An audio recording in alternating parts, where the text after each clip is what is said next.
What is up, Kojo's Trick Lab? Another episode. Today we're going to break down my hands down favorite kick. It's called the jackknife.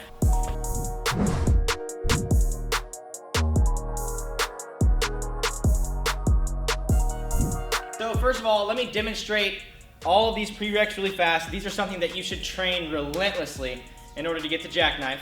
First one's tornado. There's the nice snappy one, and then there's where you roundhouse all the way through.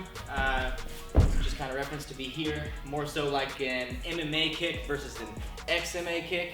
Moving on to Autobahn with the knee, so that you can really work on pumping your knee up. Nair-bong, 540, and then cheat 7. Now cheat 7, when you're in the beginning stages of learning it, usually looks a bit more like this. You have more of that crescent kick where your foot is facing out this way. And to really get down the jackknife the way that you want it to look like, or the way that I generally want mine to look like, you gotta have that hip turnover. So in order to do that, we gotta take it back, way before even tornado kick, just a straight up hook kick. You have to understand your angles.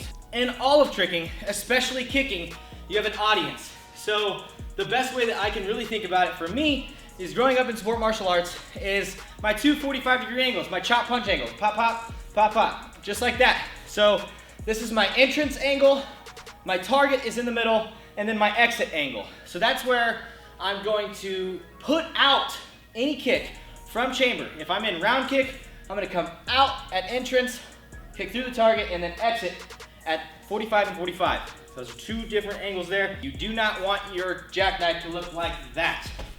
That was yucky, and I did not like it. So train your hook kick so that you're opening up your hips and you're getting the angle that you absolutely want on your jackknife within just your plain hook kick. Train those relentlessly. You have the ability to open up your hips a bit more on your hook kick. We're gonna move forward. Let's talk about the cheat 7 with a K-step. My left foot will tap down as my right foot comes up. I hop to create probably a little less than a 180-degree turn as my right leg is going to flare up and come down. Let's talk about our arms. Got the foot thing down. My left arm just kind of stays level with my body here, and it's creating this little dipping motion to come right back up. Similar to stepping into butterfly kick or butterfly twist when we dip down and come back up. That's what my left arm is doing, and my right arm is kind of doing the same thing. And then once I come around, I like to think about keeping my elbows out and my hands and fists in.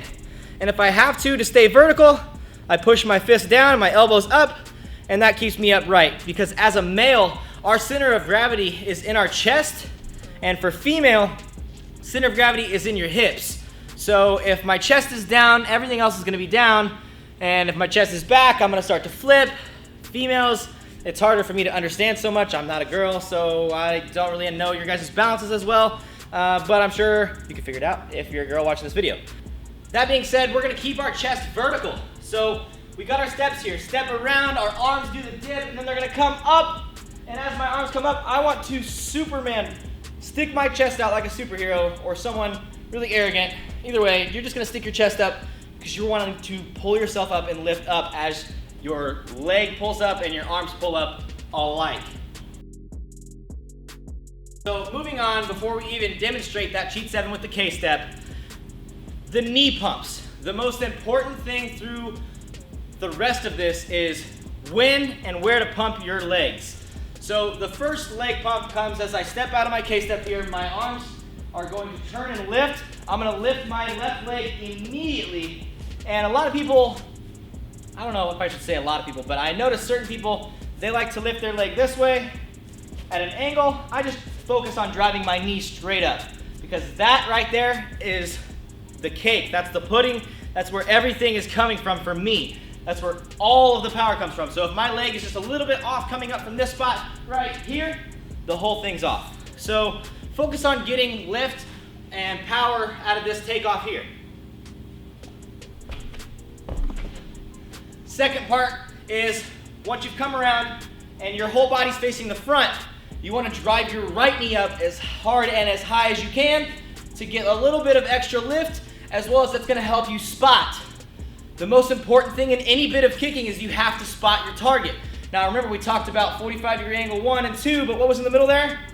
Target. So you spot your target every single time, whether that be straight out ahead or a bit above. I like to make my target just slightly above my head or even quite a bit above my head. Turn, knee pump, then right after that middle knee pump, I'm gonna turn my head and look as hard as I can, as fast as I can for that open hipped hook kick. Now, you're gonna have certain times where your hands shoot out. That's something that I've never intentionally done on purpose. It just kind of happens.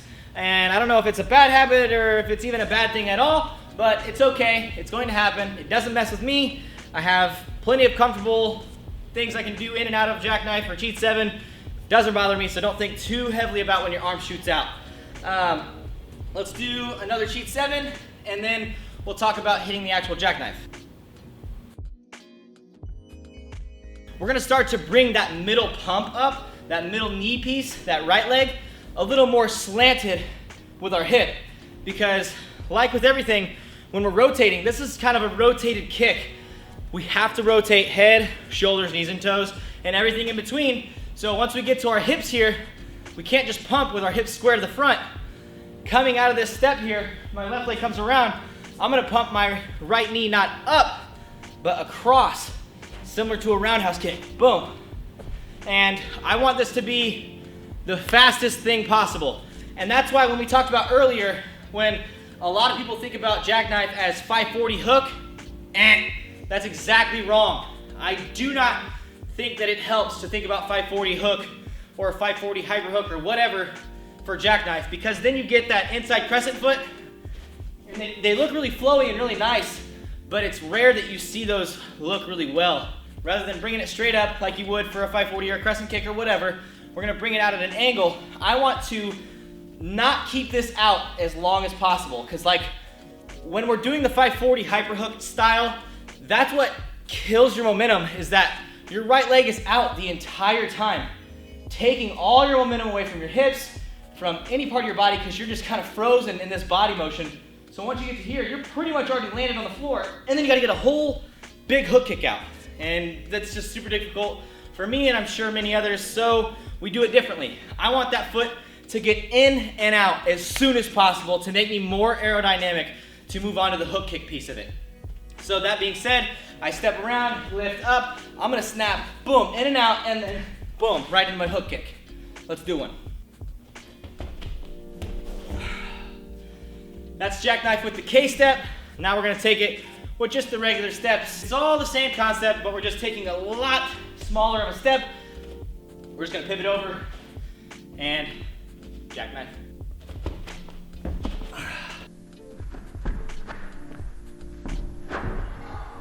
All right, guys, that's pretty much all I have to say about the jackknife itself. Outside of that is working on hip mobility and stretching.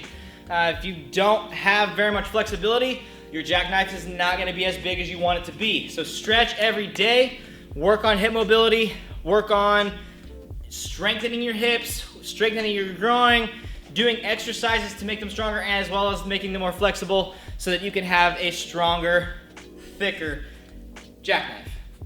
I even warm up at sessions. If I'm gonna do a jackknife, I may even break it down little by little by little, especially if I'm sore all the way up to the jackknife. It's very helpful. So don't sleep on the prereqs, don't sleep on the baby steps, and don't sleep on building up to it. Those are the most helpful tools and little key points that you can have when doing a jackknife. Let me do one last jackknife for you guys, and then we'll get out of here.